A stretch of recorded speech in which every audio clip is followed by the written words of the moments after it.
welcome to the weekly Lawrence City Commission meeting. And we'll try and leave cell phone, if you'll please check to make sure it's on silence so we don't interrupt anyone. Appreciate it. Thank you. Tonight we're going to start with a couple recognitions. And the first recognition is to recognize the Week of the Young Child. Is there a person or a group of people here to make a presentation? Please come forward, state your name, and tell us a little bit about your organization. Sure. Good evening. I'm Anna Jenny, Executive Director at Douglas County Child Development Association, and I would like to thank you on behalf of the young children of Douglas County and the parents and teachers who care for them. This weekend, children's artwork will appear in storefronts all over downtown.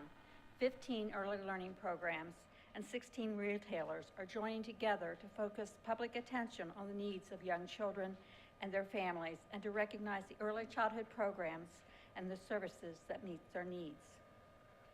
As you enjoy the spring weather along Mass Street, you will have the opportunity to enjoy the creativity of the young children. As you enjoy the artwork, I hope you will see beyond the bright colors and the cute pictures to our future. There's been much talk recently at the state and local level about economic development. But economic development is more than the right tax policy, tall buildings, and designated business districts. Our future economic viability is in our children. The creativity we inspire, the friendship skills we teach, and the talents and confidence we encourage. We must make prudent investments of time and money in our young children to ensure our future and make this a livable community. And now, to represent the young children of Douglas County in accepting the Mayor's Proclamation is Braylon Ramsey and Mason Ramsey, son and daughter of Marcy and Brian Ramsey. Great. Hi, guys. Brad, you want to go up there? Hi. Go see the man? I'm not that scary. Okay. I'm gonna read the proclamation for you, okay? All right? And read it to you. Okay, whereas the Douglas County Child Development Association and many other organizations that provide early childhood care and education and support services to families with young children, in conjunction with the National Association for Education of Young Children, are celebrating the Week of the Young Child, April 14th through April 20th, 2013. And whereas these organizations and many others are working to improve early learning opportunities, which are crucial to the growth and development of young children and to building better futures for everyone in Lawrence, Kansas. And whereas all young children and their families across the country and in Lawrence, Kansas deserve access to high quality early education and care. And whereas in recognizing and supporting the people, programs, and policies that are committed to high quality early childhood education as the right choice for kids. Now therefore I, Robert J. Schumm, Mayor of the City of Lawrence, Kansas, do hereby proclaim the week of April 14th through 20th, 2013 to be the Week of the Young Child in Lawrence, and encourage all citizens to work to make a good investment in early childhood. Very good.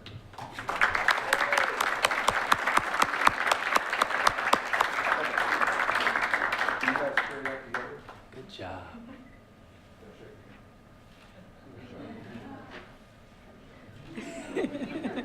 Doesn't get any better than that.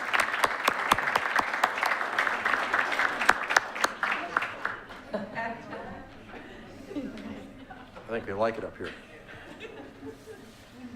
Really good. Okay. Thank you all for being here and sharing this with us. Thank you. Thanks. Okay. Next, I would like to proclaim April 2013 as Parkinson's Disease Awareness Month. Is there anyone here to represent that organization? Yes. Please come forward. Not that we have to, but we can't top that. That's a hard show to Yes. work Mr. through. Mayor, commission members, staff, and visitors. My name is Roger Lemons. I'm here with others that are here behind me, representing more than 50 active members of the Lawrence Parkinson Support Group. Our group involves both caregivers and Parkinson patients both. We have been here in April for several years now, and we once again want to thank you for this opportunity to provide some information about Parkinson's disease. April is International Parkinson's Awareness Month, a time to recognize the need for more research in the journey to find a cure for this debilitating and progressive disease. Nearly 1.5 million people in the United States have Parkinson's. Due to the often slow progression of the disease, the time between onset and diagnosis is usually between 2 and 5 years. It is estimated that for every person diagnosed with Parkinson's, at least 2 more have it but have not yet been diagnosed. There are several symptoms of Parkinson's, of which the more common include tremor, rigidity, and slowness of movement, poor balance, shuffling or rapid steps, loss of facial expression, small cramped handwriting, softness of voice, and loss of the sense of smell. Most people with Parkinson's don't have all of these symptoms. In fact, 30% do not tremor. And a side note here, I wish I fell on that 30%, but I don't. The Lawrence Parkinson Support Group meets on the 3rd Tuesday of each month at 2 p.m. at the First Presbyterian Church at 2415 Clinton Parkway. We are affiliated with the Parkinson's Foundation of the Heartland in Overland Park and the National Parkinson's Foundation in Miami, Florida. We distribute educational literature, hear speakers from the medical and healthcare community, and learn about the latest research and new drug trials, including those taking place at the KU Med Center in Kansas City. Our next meeting will be next Tuesday on the 16th of April. If you would like more information about our group, you can call myself at 840-9594 or Mary Jane Clements at 865-2450. We wish to thank you for your support in helping to raise awareness in the journey to find a cure for the dreaded disease. Thank you, Mr. Mayor and Commission members. Thanks for being here. I'd like to read the proclamation at this time. All right. Whereas Parkinson's disease is a degenerative brain order that affects 1.5 million adults in the United States, with over 14,000 people diagnosed with Parkinson's in the state of Kansas alone. And whereas more individuals suffer from Parkinson's disease than multiple sclerosis, muscular dystrophy, and Lou Gehrig's disease combined. And whereas the symptoms of Parkinson's disease include tremor, rigidity, slowness of motion, and difficulty with balance and speech. The causes of Parkinson's disease, though not yet known, are under intense study. The neurological department at the University of Kansas Medical Center has been designated by the National Parkinson's Foundation as a center of excellence in conducting ongoing research to improve treatment and to discover a cure. And whereas April 11th has been proclaimed World Parkinson's Day, a day for all to recognize the need for more research and assistance in dealing with the devastating effects of Parkinson's disease. And now, therefore, I, Robert J. Schumm, Mayor of the City of Lawrence, Kansas, do hereby proclaim the month of April 2013 as Parkinson's Disease Awareness Month in Lawrence, and urge all citizens to extend their support for those struggling with Parkinson's disease and the loved ones trying to help fight the battle. So it's my pleasure to sign this and present it to you.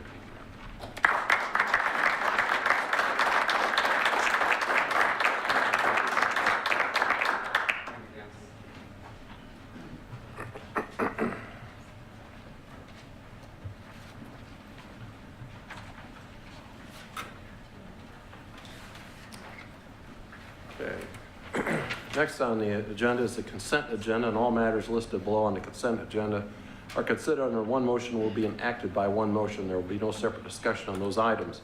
If discussion is desired, then that item will be removed from the consent agenda and will be considered separately. With that in mind, I'm going to remove item 9B and continue that until a later date. There's an individual who wants to make more information available to us. Are there any other items on the consent agenda any member of the commission wishes to remove? Any item the public wishes to remove from the consent agenda for separate discussion and vote? Okay, with the exclusion of 9B, I will add to that paying the payroll in the amount of $1,894,535.44, as well as claims to vendors, 170 claims in the amount of $1,723,102.97. Is there a motion to approve? So moved. Second. Amix, Cromwell. All in favor say aye. Aye. Opposed? Carries 5-0. Okay. Next item is City Manager's report. Good evening, Mayor, members of the Commission. A few items in this week's report. As you know, we look forward to the end of the month because we hear from the regards to our sales tax distribution. You see the results of the most recent distribution reflecting sales mid-January to mid-February. It's a little bit down from last year. Of course, last year was a good up year, so we're up against a high bar, but that's good. We did have good progress in the first quarter for 13, and we'll obviously continue to monitor this important revenue source. Got our economic development progress report online. Appreciate Megan Gilliland's work on that. Britt Cromcano and other staff members contributed, along with assistance from the Chamber of Commerce and Douglas County. You see a report that reflects a lot of good work in regards to that important community and commission priority. Starting a couple of new transit services in our transit system. We're going to do a student summer bus pass. It's always good to get those younger riders familiar with the transit system and what it can offer. It seems to be appropriate to really hit that hard in the summertime. So you see that program coming out. And then also you're familiar with budgeting for the Nightline bus service. Bob is excited about getting this program out. Also, MV Transportation, our vendor that services the buses and employs the bus riders. This is kind of in their sweet spot of familiarities for some of the services that they can provide as well. So we're excited to get that underway, and we'll be reporting on its success in coming months. The utility department has been dealing with a taste and odor issue at the CAW plant. That's the bad news. The good news is that the treatment that we have been providing appears to be reducing the problem, so that while we're detecting it as it comes in, as it's going out, we're not necessarily seeing a problem. We're obviously going to continue to monitor that. It's an area of concern as we deal with upcoming water treatment demands in the utility department, and as we continue to battle the impact of the drought. And one of the items that we're looking at staff and commission will be seeing in the next few weeks is we've revisited our water conservation plan. We have one in place. The Kansas Water Office requires us to have one, but we've gone back and revisited to see if there's any good ways. It's actually been a good exercise for us just to walk through and see what it would do if we had to go from watch stage to warning stage to emergency stage. So that's another item as well that we've been working on in our utility department. Scott's department has put together an annual report. Would encourage you to take a look at that.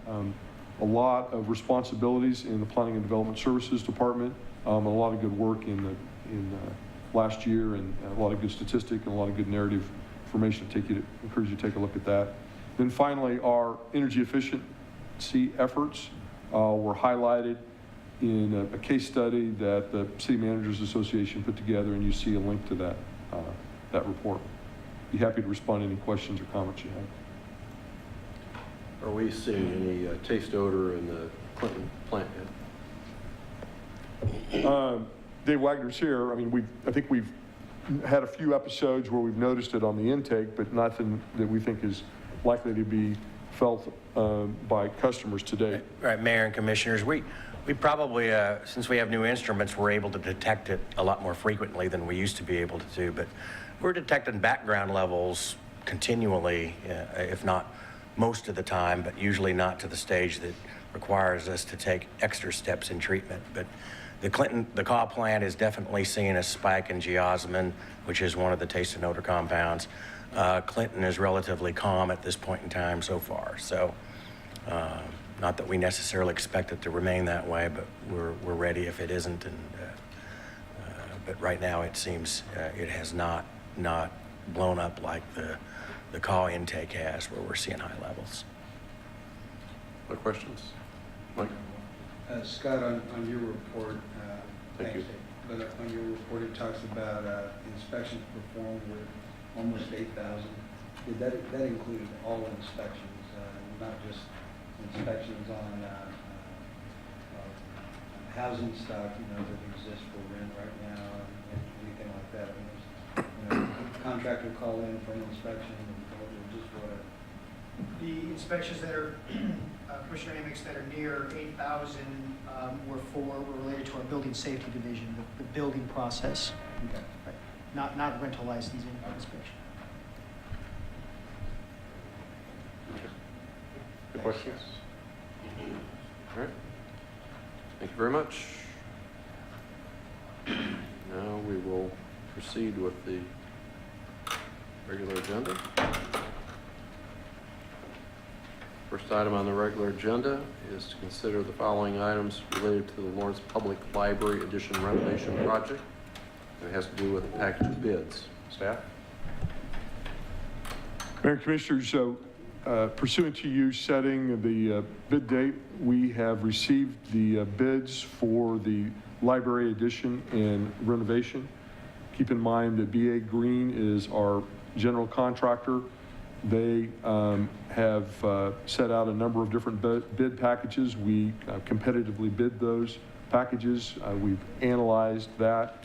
We are now ready to make a recommendation to you in the dollar amount that you see in the agenda. That is the base bid, and then $621,966 in alternates. The good news is that the project continues to remain on budget. We still have a $750,000 contingency. I think that's good as we go into now the construction phase. We're obviously into the construction phase in regards to the parking garage. We'll now be getting into the construction phase on the library addition and renovation as well. So the project remains within budget and meeting all of the goals that the Commission and that the Library Board has sought. We're here this evening with a number of representatives of the team, and on the first agenda item, and then Diane's going to talk about the artwork for the project as well. We'll be happy to respond to any questions that you might have about the project today. Questions? Hugh? And Dave, the items that we've added back in are items that, because we came in, bids came in a little lower than anticipated. These were items that were originally in the project. Now, there's still the $750,000 contingency, but assuming things continue going down the road of coming in a little less than expected, the contingency money doesn't necessarily mean that we would add more things. No, Basically, if we got it now to the point where it's what we initially proposed, and the additional savings would actually just mean it comes in under budget. That is correct. Everybody hear Commissioner Cromwell's question? I think that is correct. That I mean, this is the bid. Now there will be change orders in any project you get in, and you find out that it's not working the way it was designed. I won't say that too loud because we've got a great architect team that's here as well. Or it's not working the way that we had envisioned. Sure. It's designed appropriately. It's being executed appropriately, but we don't think it's going to work from an operational standpoint. Mm-hmm. That's true for the garage. It's also true for the library. Obviously, we've spent a lot of time trying to minimize those issues, but it's always good to have a contingency because you'll find something in there that won't work according to the bid. We might have a subcontractor not perform, and Dennis or Tracy come in and say, this isn't working, we're not going to proceed with that subcontractor, and we'll have to go to the next highest subcontractor, for example. So it's good to have a contingency, but that's at least the way I would look at it, and let the people that are actually doing the work correct comments. Is that satisfactory? Yes, sir. Okay. Other questions? Mike? David, along with what Commissioner Carter's questions there, assume for a minute that there remains a contingency balance that's unused. Would we use that then to reduce debt, or would we use that, how would that money be used? I would suggest it be used to reduce debt on the project. My comment, Commissioner, on any project is we don't have to spend up to the budget amount. It's not a contest. It's a desire to get the project in within budget and use that accordingly. You all would then decide what we would want to do with that, whether or not we would pay down debt, whether we would look at other. There's some items in the alternates that we didn't approve. There was a bulb out at 7th and Vermont that we did not approve, just because it was something that we didn't have to have, but it would have been nice as part of our improvements is we would look at the street. We're going to try and do that maybe when we do some of the street work after the library is finished. One of the things I've asked Chuck and Mark Teal is that when we get to the point of opening up the facility, hopefully this time next year, maybe a little bit later, we take a look at whether or not we need to do some street work there. Usually after a major construction project, you got to pay attention to street work. Not suggesting we would use the debt proceeds for that, but there may be something along those lines. You all will decide how we're going to spend any of that additional money. One last thing. With the adding the coffee bar back in, is it envisioned that this is going to, an RFP is going to be put out and this is going to be privately operated? I turn to Sherry. You want to respond? Do you mind responding to that? Sherry turns the assistant library director, and Brad's not available to be here this evening, but I think you talk a little bit about their process. If you want to. Yeah, that's what we plan to do, is an RFP for that to be run by a local vendor. Okay. You got Sherry, will you state your full name, please? Oh, Sherry Turner. Thank you. Thank you. Questions, Mike? I just have a question on one of the bids for glazing curtain walls. Only one bid submitted, that was the only category I saw. Can you explain maybe why that was only one bidder? I'm Dennis Odgers with BA Green. I talked with the two other glazers in town that typically bid on these, which is Advanced Glass and Midwest Glazing. And Midwest said he had an issue with getting a vendor who would actually bid on it. It was kind of geared around a product by EFCO, and he could not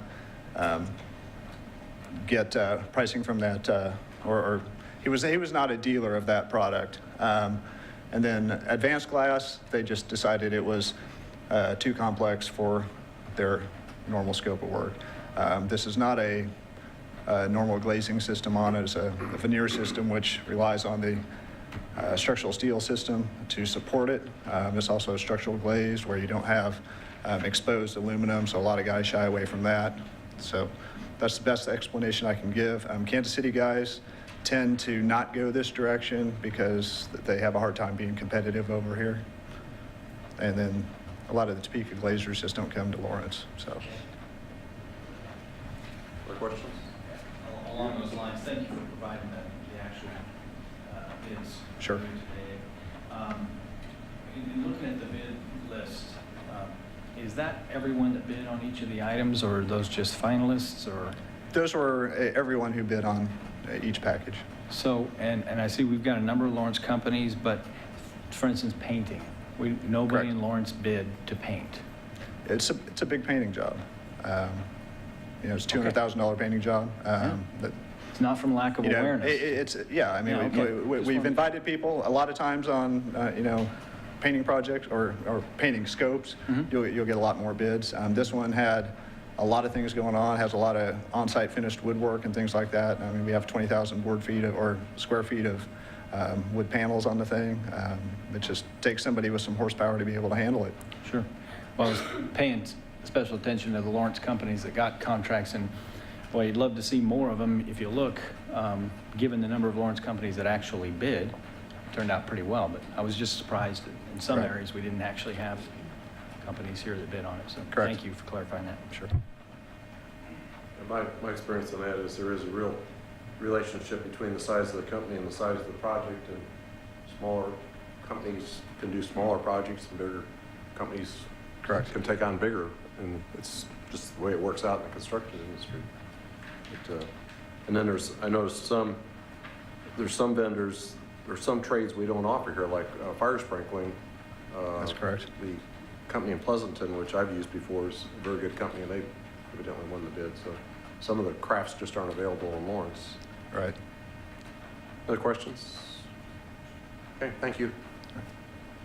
Any public comment on this item?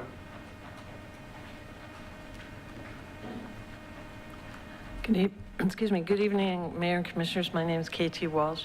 I was wondering if there's any way to give preference to local vendors should there be an RFP for a coffee shop in the library. It would seem smart to keep the money circulating in Lawrence. Thank you.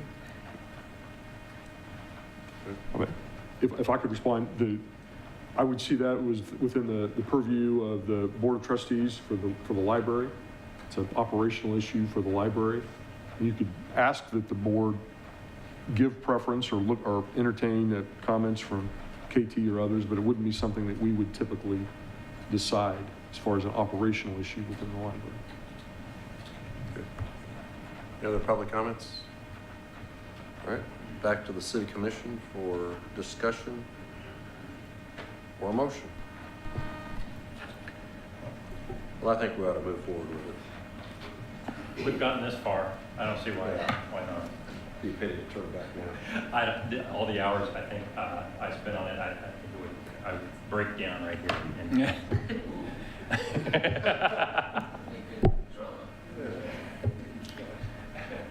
I suppose I would just add, as far as local vendors go, it would be a preference, and I think probably the Board of Trustees, I assume that the preference would be to work with someone locally. I wouldn't micromanage that and insist on anything or even try to, but I'd certainly like to see that we try and do that here locally.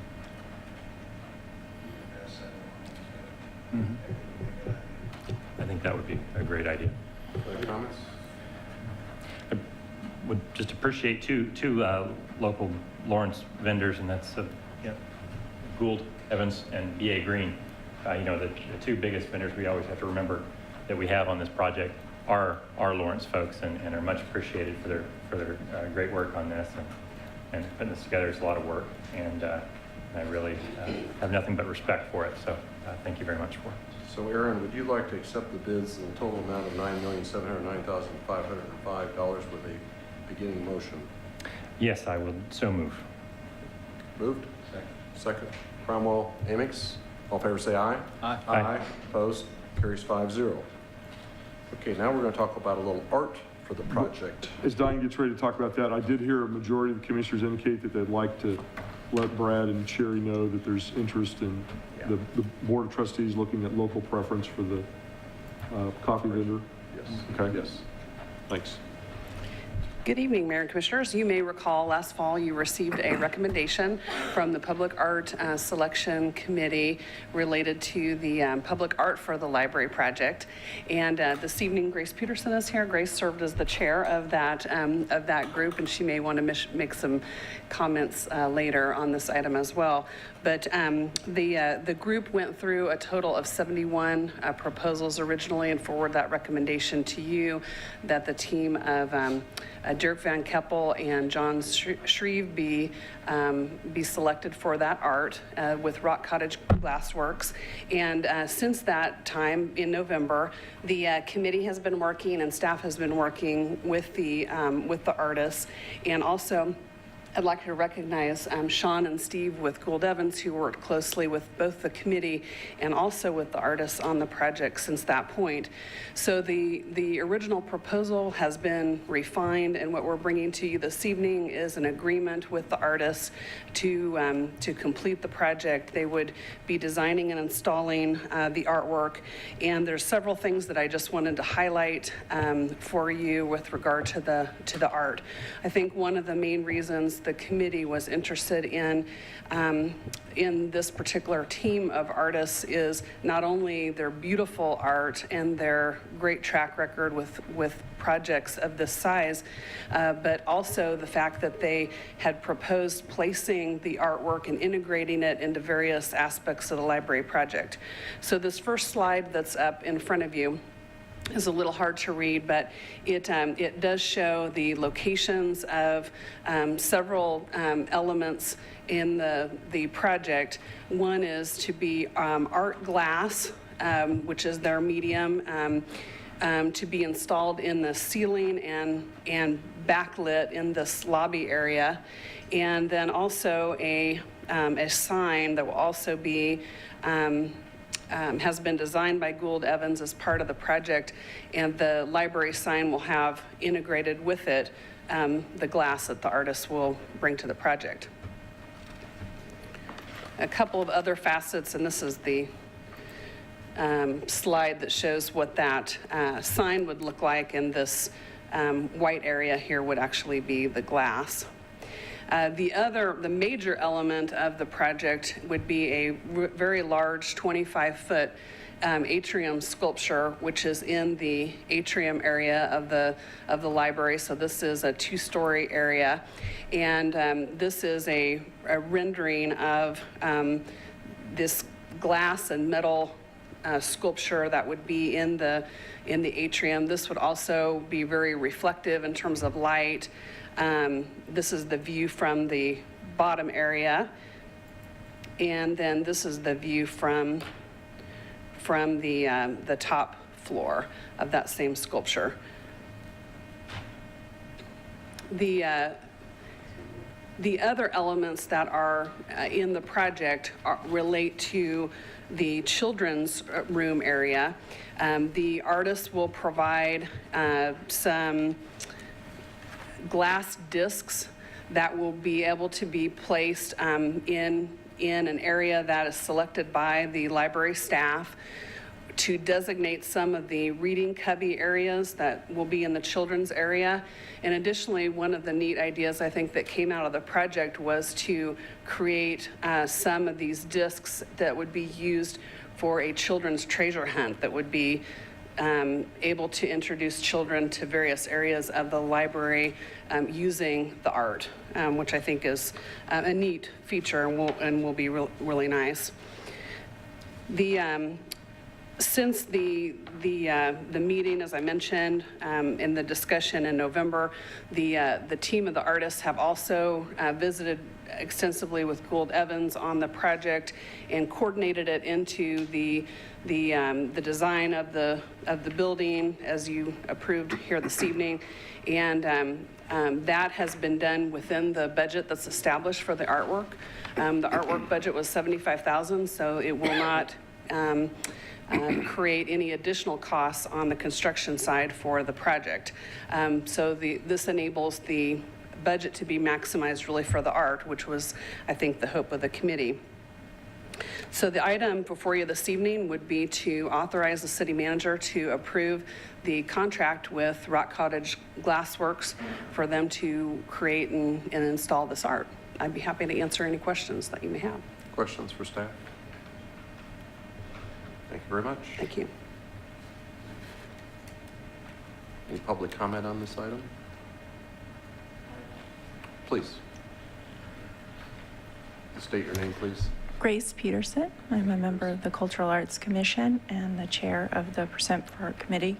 And I just wanted to thank the commission for designating this money to go towards art. It's an important aspect of this building, and especially Gould Evans for working with the artists and integrating. I think the word integrate is really important on this project because it wanted it to not just be something that was plopped there for art's sake, but to really have this be, a holistic approach and coming at it from all these different sides. And I think it's going to be beautiful, and I'm really excited to see the model. So anyway, thank you again. Thank you. Anyone else? Okay. Back to the city commission for discussion. I like it. I think it's beautiful. Yep. It's going to be great. Motion. Anybody else? You know, the agreement back there is appreciate all the work the staff's done and everyone else involved. So thanks for all the time that people put in. It does look like it's going to fit very, very nicely into the whole interior. That's what's cool about it, is that it's going to have a real good feel for it, and we can be excited to see it in place. So. Other comments? Nope. Motion. Aron moved to authorize city manager to execute the contract with Rock Cottage Glassworks for the design and installation of artwork for the library project in the amount of $75,000. Moved Carter. Second Cromwell. All in favor say aye. Aye. Opposed? Carries 5-0. Next on the agenda would be public comment. Anybody from the public wish to make a comment at this time? We have Mr. Brown.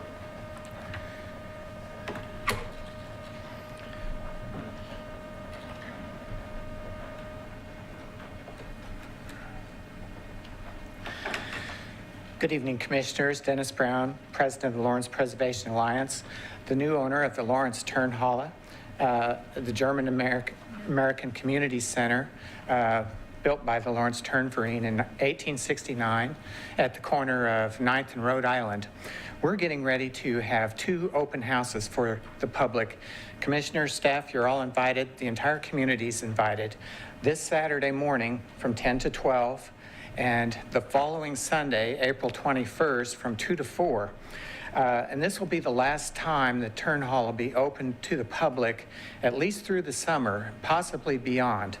There'll be short presentations at each program. Dr. Dennis Domer of Kansas University, the University of Kansas, and Frank Barron, the director of the Max Kade Center at the University of Kansas, will both speak briefly about the significance of this structure and the significance of the German immigration to the Midwest and the founding and early growth of Lawrence and Douglas County. LPA bought the Turnhalle last September 25th in an effort to get this historic structure turned around. We saw it as our civic duty. We're throwing everything we have at it. We're hoping the community will understand this is our chance to save the Turnhalle while LPA owns this structure. We can't own it forever. We have a certain window that LPA has opened for the community. Not tomorrow, today is the time to save the Turnhalle. We're working hard, we're raising funds. We know way more about this structure than we knew when we first started. We're anxious to share our knowledge of this with the community. But another thing we're hoping for in these open houses is that the community will share their knowledge with us. We would love to see photos that the community may have from around 1900 where the dates could be verified. Maybe there's a wedding or a reception tied to a date that the family actually can say, okay, this was 1901 or whatever. We know there was a door on the south wall of the building. It's not there anymore. We've never seen a picture of the door. We believe the basement windows where Free State Glass is right now on the 9th Street north side of the building were a change in the building at some point. We'd like to know about when those windows were installed. There's other things that we think the community can share with us at these open houses that will greatly aid in our understanding of this building. So we think it's going to be a great time. We hope to see you all there. We're really looking forward to it. And that's about it. While I'm here, though, I don't anticipate being here next week. Commissioners Cromwell and Carter, we really appreciate working with you these last few years. We've really felt like you've listened to us. We've had a legitimate seat at the table. That's all we ask. And we really appreciate it. Good luck to you both. Thank you. Thank you, Dennis. Thank you, Dennis. My name's Katie Walsh, and Dennis just said what I wanted to say, which was thank you so much, Commissioners, for your service, and most especially for the work you did to bring us to bring recycling forward for our city. And you, Commissioner, for making it a much more senior-friendly city, so thank you. Thanks, Katie.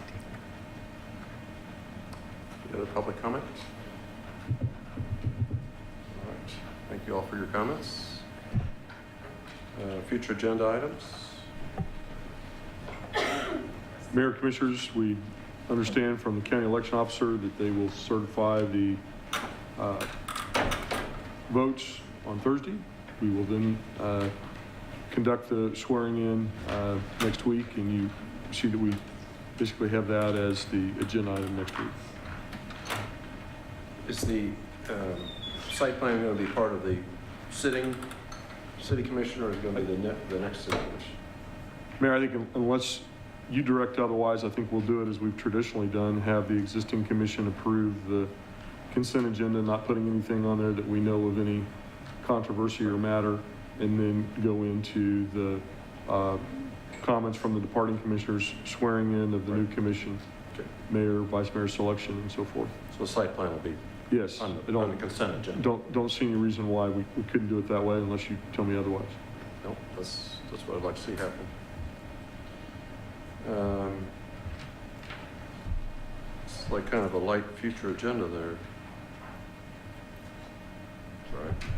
If that was a question, my only comment would be, we're getting ready for budget season, so we're going to be busy. All right. Well, we had a couple months off, so. Any questions or comments on the calendar? I mean, on the future agenda items? Okay, next on the agenda is the commission items. I think we have one item here tonight. Commissioner Cromwell? Yeah, remember how KT and Dennis just said we worked hard? I think that it's something that we don't like to bring up our salary and the amount that the city commissioners are paid, because obviously it's a self-serving sort of thing to do. It seems, sometimes it can seem, you know, a little inappropriate when we have so many needs from the community. We don't want to make this a job that someone does for the money. But as I'm leaving, I guess I was thinking about how, you know, this didn't present obviously a financial burden to me. I don't think it does to the commissioners here, but it could to someone else who was potentially coming on in the future. And I mean, I looked back at some of the expenses. You know, city commissioners are paid $9,000 a year, and they get an extra $1,000 for the year that they're mayor. But there's no, you know, there's no resources. There are plenty of city resources right here. The city manager cringing over there that are offered to the city commissioners, but there's a lot that aren't. And among those that a lot of people don't maybe think about right away is transportation. You know, you're driving all over town all the time. There's no reimbursement that's typical for that we get. Cell phones, computers, wardrobe. It sounds petty, but it is required and could present a hardship for someone. You know, I would estimate, you know, we're talking about thousands of dollars a year to be a commissioner. And you know, you already talked about the amount we work for the money and how difficult that is. Frankly, I think that the salary of a city commissioner ought to cover our expenses and enough for a babysitter to watch your kids while we're at the meetings. And it's not that way currently. And I think that is a problem that needs to be dealt with, and it's somewhat unpleasant for us to talk about a lot of times, but I think we need to.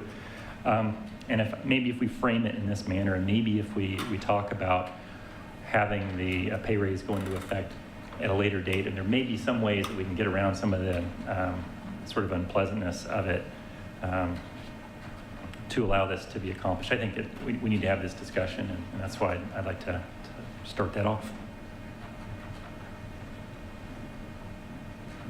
Yeah, well, Aron had told us that he might be talking about this, and you know, we as commissioners feel differently about the amount of time that it takes to serve the community, and you know, this is not, we don't do it for the money, but I also agree with you that I think the amount of time that's required and the pay that's associated with that time is not really commensurate with the level of effort. It need not be a charity operation, and I think that in studying what other communities of similar size and smaller size do, what the county commission of Douglas County and other counties have done, I think it's clear that you know, we haven't really touched this issue since what did we decided 1999. So it's been 14 years since there's been any change in pay for commissioners.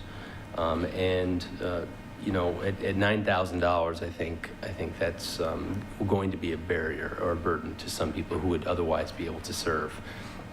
So in light of that, I think I would agree that at some point in time we need to discuss or actively create a timeline where we talk about this as a commission, and maybe take a look at some of the average costs of what it costs, you know, the amount of time it takes to be a commissioner, and and try to figure out a fair rate of pay that's commensurate with the work that's put in and the cost of being a commissioner. I think those are great points. I mean, many communities have stipends for their commissioners for cell phone, for internet access, which is really required for a delivery of a lot of our materials. You know, those are costs that are otherwise carried or you know, is utilized, but you know, I publish my cell phone number in the paper and get plenty of calls on that and spend many hours talking to people on the phone. And I think, you know, those are things that need to be realized, and some people may not be able to afford or don't care to use.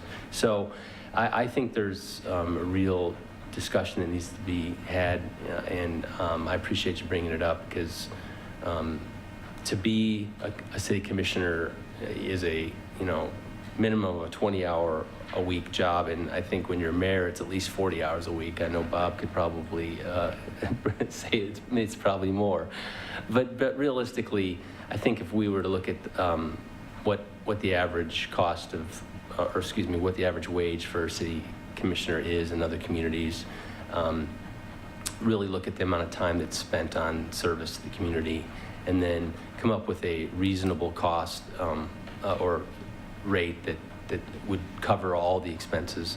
I think that's something we need to talk about. I had talked to the county commissioner, or to the county about the county commissioner's wages and salary, and tried to get an understanding of the history there. And you know, it's a lot more than we make here.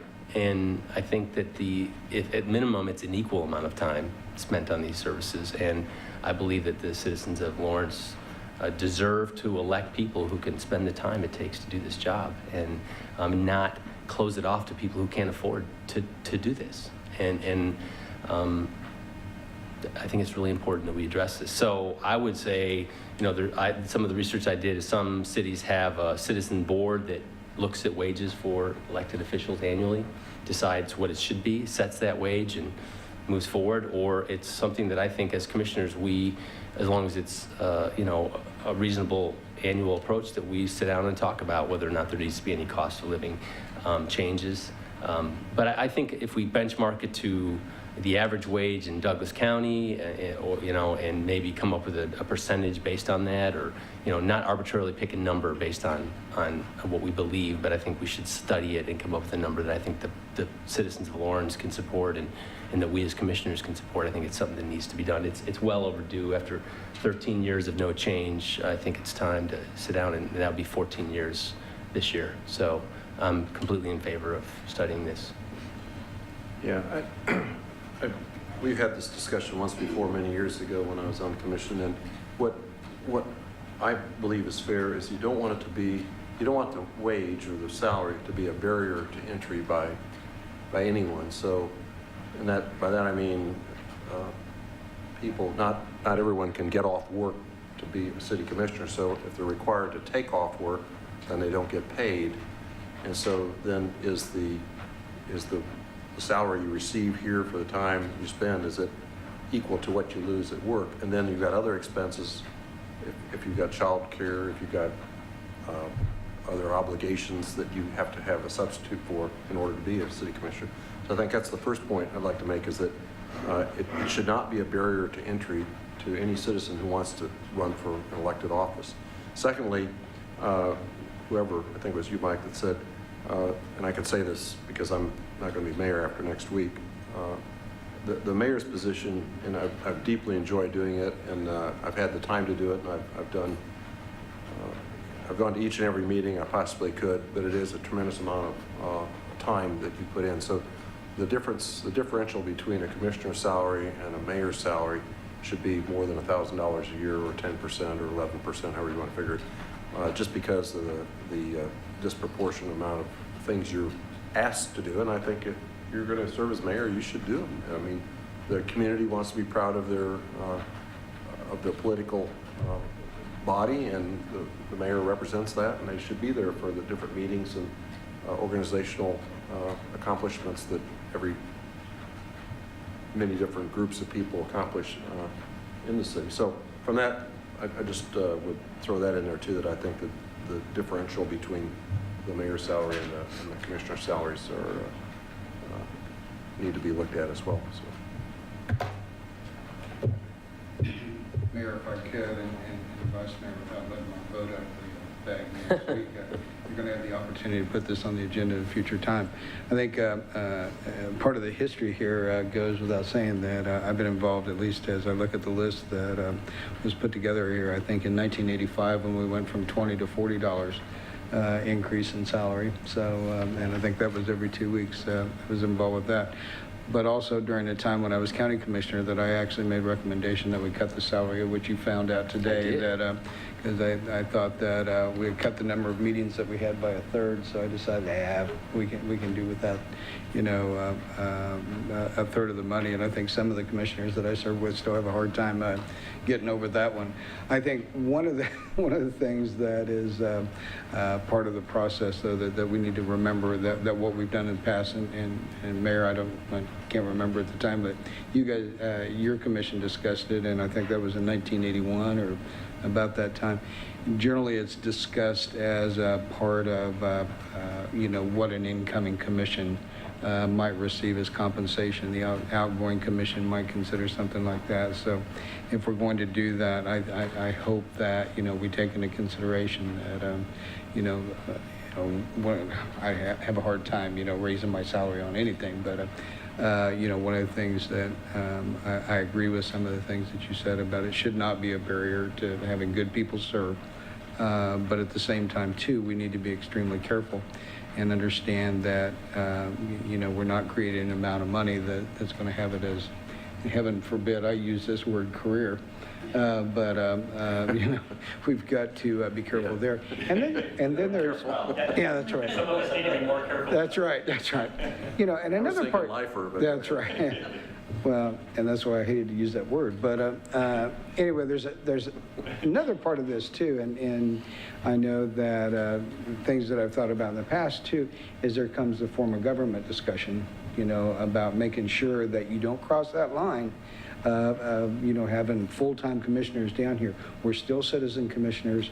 That is, you know, the charter that we operate under, so we need to be extremely careful about that.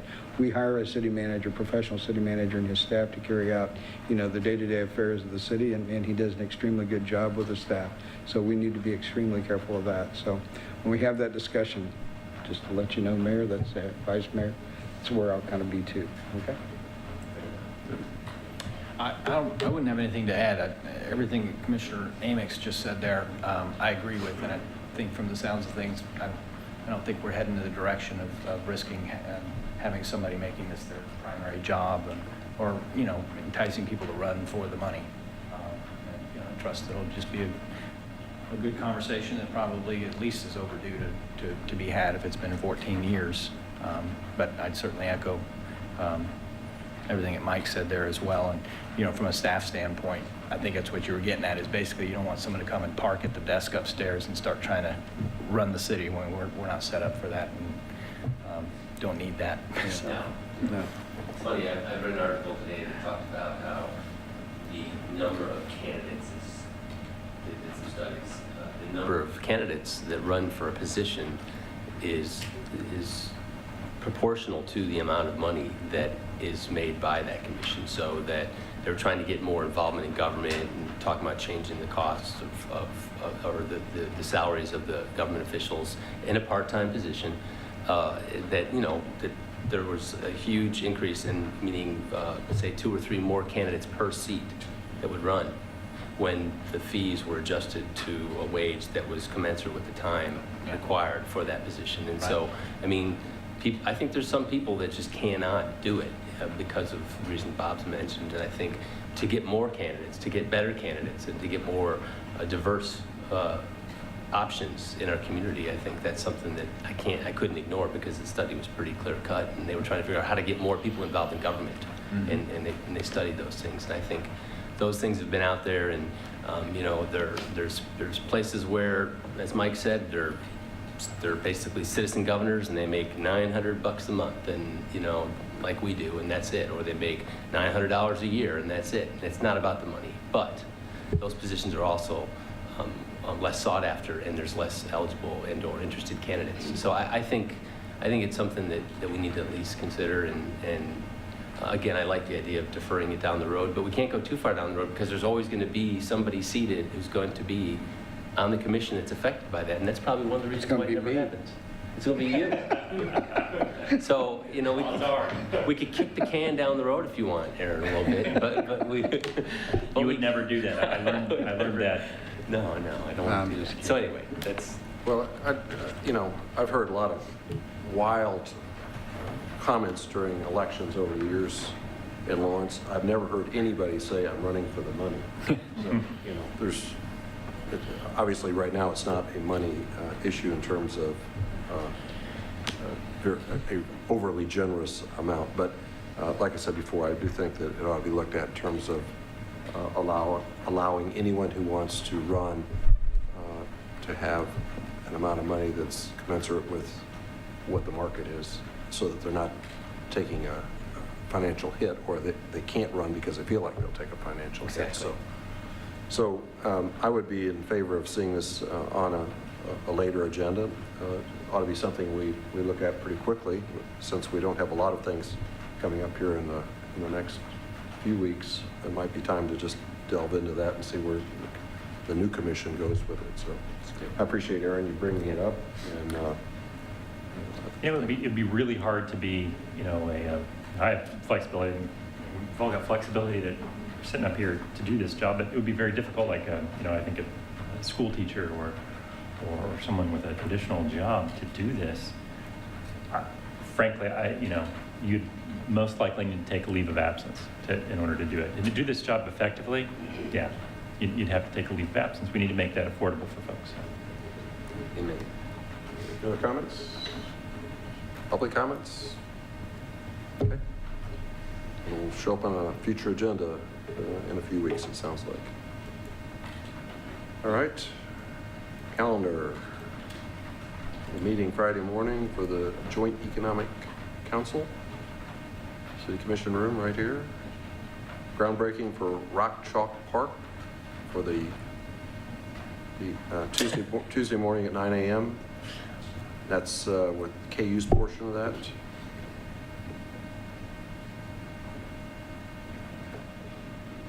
Sad note, April 30th, we've canceled the meeting. Joke. Okay, any other calendar items? Let's check the ribbon cuttings and stuff.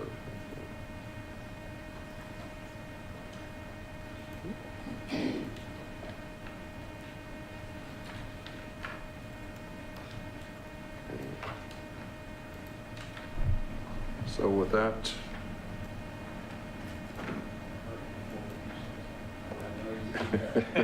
No, I was just saying maybe Aaron move to adjourn, and I'll be our last act here. you could Change it up a little. jump in together. Yeah, there you go. All right, so I'd entertain a motion at this time to adjourn. So made. Second. Cromwell, Carter. All in favor say aye. Aye. Aye. Opposed? Over.